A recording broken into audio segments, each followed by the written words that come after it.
Hello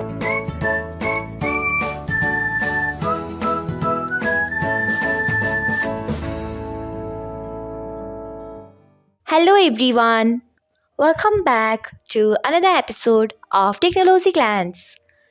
Today, in this video, I'm going to guide you through how you can enable Use Device Proximity Sensor on Viber. So, let's get started. Firstly, open Viber app in a device. Then tap on three dots icon. Next, tap on Settings. After that, tap on Calls and Messages. Next, you can see the option of Use Device Proximity Sensor.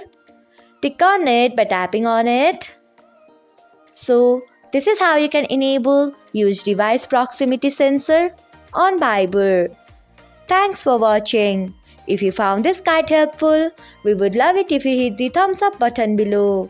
We upload great new tech tutorials like this one every day, so do not forget to subscribe to our channel and hit the bell icon so that you'll never miss another update.